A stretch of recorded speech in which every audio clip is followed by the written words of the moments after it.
ವೀಕ್ಷಕರೇ ಎಲ್ರಿಗೂ ನಮಸ್ಕಾರ. ನಾನು ಅಭಿಷೇಕ್ ಮಾತಾಡ್ತಾ ಇದ್ದೀನಿ. ಸೊ ನಾನು ಲಾಸ್ಟ್ ವಿಡಿಯೋ ನಿಮ್ಗೆ ಹೇಳಿದ್ದೆ, ನಾವು ದೊಡ್ಡಬಳ್ಳಾಪುರ ಕೆಲಸ ಸ್ಟಾರ್ಟ್ ಮಾಡ್ತಾ ಇದೀವಿ ಅಂತ ಹೇಳಿ. ಸೊ ಇನ್ನೂ ಒಂದು ಇಂಡಿಪೆಂಡೆಂಟ್ ಹೌಸ್ ನಾವಿಲ್ಲಿ ದೊಡ್ಡಬಳ್ಳಾಪುರಲ್ಲೇ ಮಾಡ್ತಾ ಇದೀವಿ. ಹಾಗೇನು ಇದು G+2 ಬರುತ್ತೆ, ಒಂದು 3 BHK ಇಂಟೀರಿಯರ್ಸ್. ಸೊ ಇಲ್ಲಿ ನಾವು ಎಂಡ್ ಟು ಎಂಡ್ ಇಂಟೀರಿಯರ್ಸ್ ಮಾಡ್ತಾ ಇದೀವಿ. ಸೊ ಇಲ್ಲೂ ಏನೇನು ಕೆಲಸ ಅಂದ್ರೆ ಸಣ್ಣ ವಾಕ್ ಥ್ರೂ ಕೊಡ್ತೀನಿ. ಕೆಲಸ ನಡೀತಿರೋ ಕಾರಣ ಒಂದು ಸಣ್ಣ ವಾಕ್ ಥ್ರೂ ಕೊಡ್ತೀನಿ. ಮುಂದಕ್ಕೆ ನೀವು ನೋಡಿದಾಗ ಫುಲ್ ಆಗಿ ಎಲ್ಲ ಗೊತ್ತಾಗುತ್ತೆ. ಬನ್ನಿ ಹೋಗೋಣ.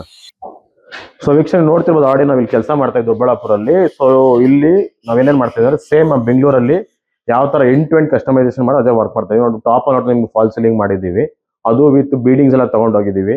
ನನ್ನ ಹಿಂಭಾಗ ಏನ್ ನೀವು ನೋಡ್ತಾ ಇದ್ದೀರಾ, ಅಲ್ಲಿ ಟಿವಿ ಯೂನಿಟ್ ಬರ್ತಾ ಇದೆ, ವಿತ್ ಮಿರರ್ಸ್ ಎಲ್ಲ ಬರುತ್ತೆ. ಸೊ ಇದು ಆಲ್ರೆಡಿ ಜಸ್ಟ್ ಕೆಲಸ ನಡೀತಿರೋದು, ಮುಗಿದ್ಮೇಲೆ ಚೆನ್ನಾಗಿ ಕಾಣುತ್ತೆ. ನೋಡ್ಬೋದು, ನಾವು ನಾರ್ಮಲ್ ಆಗಿ ಏನ್ ಪೂಜಾ ಮಾಡ್ತೀವಿ ಟೋಟಲ್ ಆಗಿ ಆನ್ ಸೈಟ್ ಮಾಡ್ತಾ ಇದೀವಿ. ಎಂಟೈರ್ಲಿ ಆನ್ ಸೈಟ್ ಬರುತ್ತೆ, with beading with customisation. So ಯಾವುದೇ ಕಸ್ಟಮರ್ ದೊಡ್ಡಬಳ್ಳಾಪುರ, ರಾಜನಕುಂಟೆ ಎಲ್ಲ ನೋಡ್ತಾ ಇದ್ದೀರಾ, ನಿಮ್ಮ ಅಪ್ರೋಚ್ ಆಗ್ಬೋದು. ಸೊ ನಮ್ಮ ಸರ್ವಿಸಸ್ ದೊಡ್ಡಬಳ್ಳಾಪುರ ಅವೈಲೇಬಲ್ ಇದೆ. ಇವಾಗ ಮೇಡೆ ಒಂದು ರೂಮ್ ನಿಮ್ಗೆ ತೋರಿಸ್ತೀನಿ, ನಡ್ತಿರೋ ಕೆಲಸ ಮುಂದೆ ಫಿನಿಶ್ ಆದ್ಮೇಲೆ ನಿಮ್ಗೆ ತೋರಿಸೋ, ನಿಮ್ಗೆ ಡಿಫ್ರೆನ್ಸ್ ಗೊತ್ತಾಗುತ್ತೆ. ಕೆಲಸ ಮಾಡ್ಬೇಕಾದ್ರೂ ಮುಗಿದ್ಮೇಲೆ ಏನ್ ಡಿಫ್ರೆನ್ಸ್ ಬರುತ್ತೆ ಅಂತ. ಬನ್ನಿ ಹೋಗೋಣ.